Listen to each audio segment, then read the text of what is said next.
Welcome to Into the Outside podcast. Kevin Callahan here with a very, very, very special guest. Well, this man has done a lot in his life, Don McNamee, and he's going to be teaching us about telemarketing. It's a way to go skiing, and I think they do it in Europe. It's a European word, isn't it? Yeah, telemarketing. Telemark skiing is from.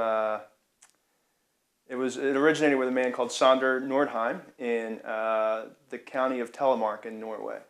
That's how it got it. That's its namesake, the county it's from. Sander Nordheim started in about 1868, popularizing this particular form of skiing. It's noted by its drop knee turns, and it was popular pretty much throughout the world until 1940, until the advent of more, efficient alpine bindings, which are the norm today.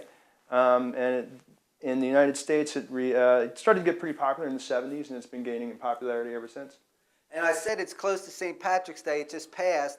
Don explained to me that telemarketing skiing, or is it Telemark?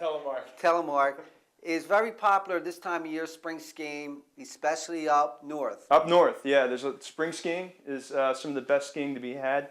A lot of people from this area, since the snow's starting to melt around here, are going to travel up Vermont, New Hampshire, Green Mountains, and do a lot of what's called touring. And telemarketing certainly lends itself to mobility because of the free heel nature of the sport itself. Now, Don's very cool. I will lie to you on these podcasts, but Don won't lie. He has told me that it has taken him 4 weeks to really learn to make a good turn. So this isn't easy. So he's going to help you and give you some advice. But first I want to ask him, why did you start skiing? I know you were a snowboarder. Yeah, I was a snowboarder. Two reasons. One is that, I was becoming uncomfortable with not being able to move my feet around as much. But more importantly, I have a buddy who lives out in France near Geneva, and he wants me to come out and do some alpine touring with him. And it's a little bit more difficult to do that with snowboarding, although it can be done. A telemark ski is a lot like any other ski that you'd have. The main difference is when you get what's classified as more of an introductory or beginner ski, which is what I have here. Beginner skis tend to be softer in their flex, as is this telemark ski. The difference is, though, Kevin, you want to give me a hand here, is its torsional rigidity. Okay, so if we try and bend this, so you see Kevin's pushing the opposite way, it doesn't really want to go that way. Okay, it doesn't want to twist necessarily. And the reason that is because, when you're turning on the ski, you're putting all your pressure on one point of the ski. So that's an important thing to take into consideration when you're starting out telemarketing. You want to start off with telemark-specific skis for a beginner. As you advance, all the skis become stiffer torsionally and across their length. So yeah, they really are pretty much the same as parabolic shaped, just like an alpine ski, almost identical. Now, torsionally, is that really a word, or is that a ski word? Torsion is, torsion is a word. Torsionally is kind of a made-up word to explain that, across its length, when you twist something, it's going to be stronger. How would one get started? I started out by just buying the equipment and going out and went to the bunny slope. I had never skied before either, so it was tough the first couple of times. But you pretty much start off alpine style without raising your heels, and then gradually you learn to raise your heels, and you keep practicing and practicing. There are some people in the area that do schools. Some people attend those. They're very good at doing clinics every year. There's a Telemark clinic at Mad River Glen, a Telemark convention at Mad River Glen. It's put on by the North American Telemark Organization, and come one, come all. And they have clinics, equipment. You can just show up and start using new equipment.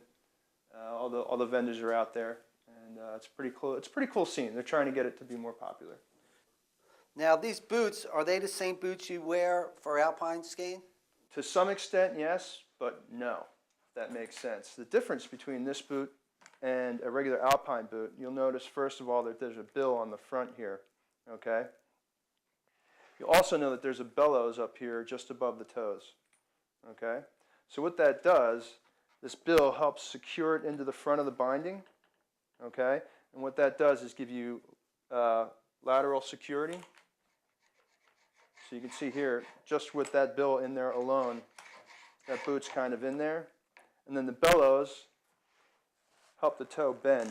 So you can see here, the toe stays in contact and the ball of your foot stay in contact with the skate. Other than that, though, they are pretty much the same thing. They buckle to secure just like a regular alpine boot would.